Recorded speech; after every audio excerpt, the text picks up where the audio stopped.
But one of the questions that I've been asked to put to you, which is coming through on the Twitter feed, and I'm sure most of you will have an opinion on it, is whether or not the education service here provides sufficient for people into work. Are you sufficiently enabled to move from school to work as a result of the education that you get? That's the young lady at the back. I think that schools teach us far too much, and basic lessons are not enough of what there is in the big wide world. Yeah, we get taught about college, yeah, we get taught about university, but do we go to school to learn how to pay certain bills, what bills there is out there? I know some people might say it's common knowledge, but other people don't. Personally, I'm 16 and I'm nowhere near ready to move out of my parents' house, and school hasn't helped me in any way of preparing me for that type of life.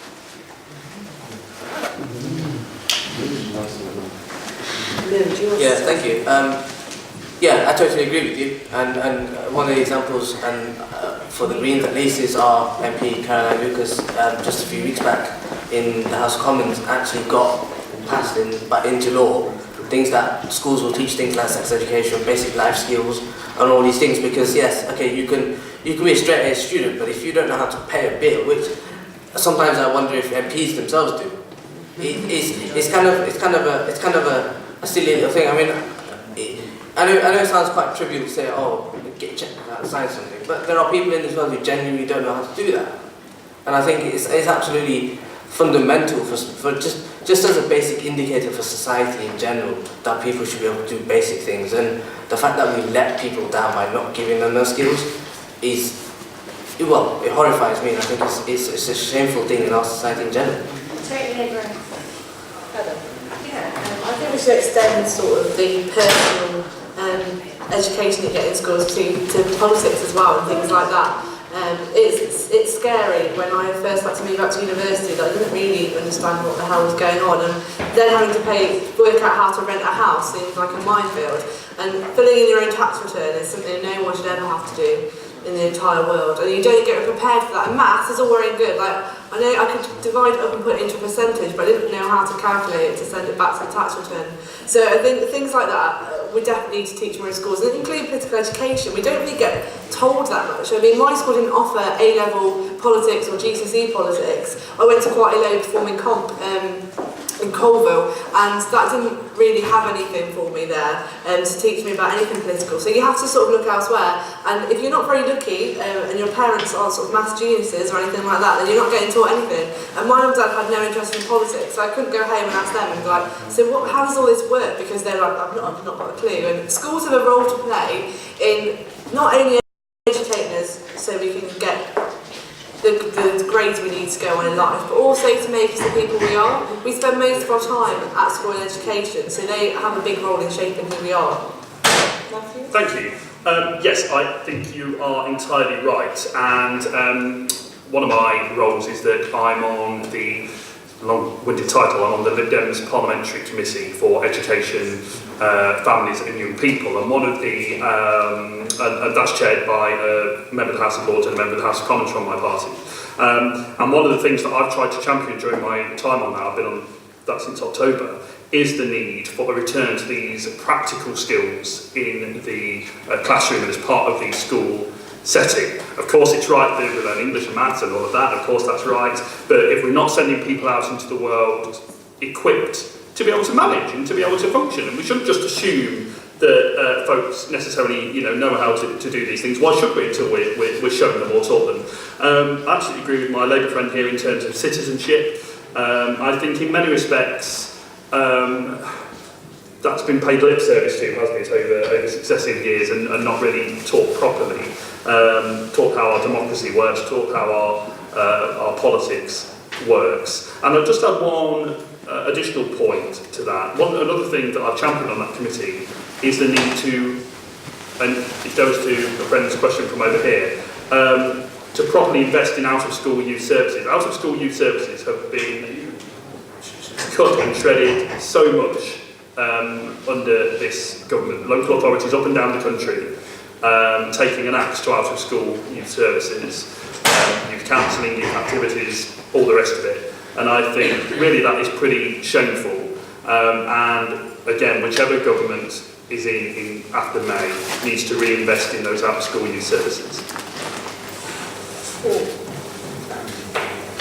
Sorry for dashing out earlier. I just want to say, why I went up was the young man in the wheelchair, when he said he'd been on a housing list for over a year. I thought that was terrible. So I'm just giving him some contact details, but I think hopefully my Labour colleague might help him because she's on the council. Schools have, as you probably know, multifaceted caring needs, teaching needs for the student. But I know working at a university, sitting down learning exams gets you the option for a job, but it doesn't prepare you for that job. One of the things that might help you that the university's put in place is, rather than not just doing the study, but take an opportunity to do some volunteering. There's thousands of organisations around the city that would welcome articulate young people like yourselves, I'm assuming that the opportunity for you guys to get out there and learn different things, perhaps managing a small team, I don't know, cleaning up back gardens for older residents. I don't know what the volunteering is, but it's a really good way to put on your CV skill. What employers are looking for is skill, skill, skill, and the application of that. Everyone puts on their CV, I'm a really good team worker, I am self-motivated, and I enjoy working with people. If you put that on a CV, say how you did those things, evidence what you did. So if you want, I'm really good with people, lady at the back asked the first question, working in Poundland, really good customer service. I've worked in Poundland for so long, now I want a manager's job at Poundland. So you work up a profile where you've got then not a job, but you've got voluntary experience that gets you into a job. I'm saying all of this because I think schools are already overloaded. But one way that they can help you is they can make links with business, or they can make links with a college, and they can give you a day or an afternoon in the workplace just to get a feel for what it's like. Some workplaces can be very repetitive. It's not the golden place you might think it is sometimes. But you've got to get the experience, because employers are looking for experience. Okay? We've got about 10 more minutes.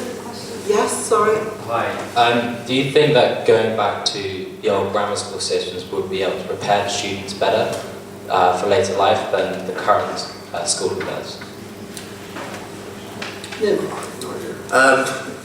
No, and to be fair, our party policy is to not build any more grammar schools. Partly because if you want to see an example of grammar schools, just look at Parliament in general, and a lot of them don't know what's going on in life. The Prime Minister used to think that a pint of milk was 19 pence, something like that. Those sort of things. So we don't think that there should be an extension to grammar schools or even go in that direction. We're not saying that we should pull the level of education or the expectation of the quality of education down. We just simply think that it should be, education effectively should be a privatised thing. Everyone has the right to education. It should be free for every single person. And a basic principle of education is you should be able to work with each other. I mean, the current system itself is quite competitive. It's school A versus school B, and if you don't get this result in the league table, then it's this and this. It's so kind of you against me and us against them, as opposed to schools working together and saying, how do we figure out to get the best out of these pupils, whether they want to be a doctor or an accountant or a lecturer, or whether they just want to own a shop, whatever they want to do. The school system itself is at the moment currently broken. I have to come from my own experience. I've never experienced a grammar school, so I don't know. What I'm more concerned about is the quality of the schooling in the state sector. And I think if we can continue to lift that status of the professional who teaches you, we should be able to lift them the quality of the education. Because it's the teachers in front of you, and particularly the managers that you have in your schools, that will give you the character of the school. Someone mentioned to you they were from Beecham College, I think. Yeah. A good school, apparently, from Ofsted report. And I think there is something to be said for choice in the school system, but to the point where you exclude people, it gets very hard. But a lot of the grammar schools also offer scholarships into those schools. The grammar school system itself, I don't think, is a be-all and end-all to success. And I think the state sector has so much more to offer than they currently do. Okay, so in terms of Labour Party policy, we're not against grammar schools per se. We're like Green, we're not going to build any more, but we're happy for them to continue. Like free schools, we're sort of open to the idea of all those different schools, but our priority would be state education. Personally, I think we should abolish grammar schools. I think we should abolish private schools and go to a completely state-educated system. I think that way everyone's got a fair playing field, and it's not just the old boys that all get the jobs together. I think it's difficult here because, I mean, the audience is mainly male tonight. But for women, the jobs in the top table are limited, and they get more limited because everybody's gone to private school together, and all those boys that went to Eton together are all going to be sitting there making decisions that affect the rest of our lives. And I don't think that's acceptable in 2015. And you know, some people here that have been to those sort of schools might do, because it gives them a step up on the rung of the ladder, and that's great for you, but it's not great for the many. And I'm for a government of the many and not the few. Thank you. Thanks very much. I'm absolutely opposed to having any more grammar schools. I think that would be wholly wrong. I'm not a massive fan of free schools either, and I think although theoretically it sounds a good thing to say we're going to free schools up, I think taking them out of local authority control, and you know, local authorities make mistakes, but at least local authorities meant these schools were democratically accountable. You know, there was an executive member, a cabinet member responsible for those schools that people could, it's called the middle tier in schools, it's above school governors beneath the national government. And by bringing in free schools, they've removed that middle tier. And so, to give you an example, I had a situation, family came to me in my ward, and they were at a local, it wasn't actually a free school, it was an academy, but they were at the local academy, and their child had allegedly been bullied. So they'd gone to the pastoral officer at the school. The pastoral officer was trying to deal with it. The head teacher came in and totally went against their own school's policies. The parents went, complained to the governing body. The governing body all closed ranks around the head teacher and said nothing was wrong. And they said to this family in my ward, if you want to do anything further about it, you've got to go to the Secretary of State. Well, you can't have a Secretary of State for Education having to micromanage every little issue that goes on in schools, but that is the situation that the dreadful Michael Gove's changes brought about, was that they took away the middle tier, and it meant that you know, you theoretically at least had Michael Gove and now Nicky Morgan having to micromanage every last little issue that comes up in schools. So freeing schools up might sound all very nice and jolly, but actually I think removing that local authority democratic accountability has been dreadful.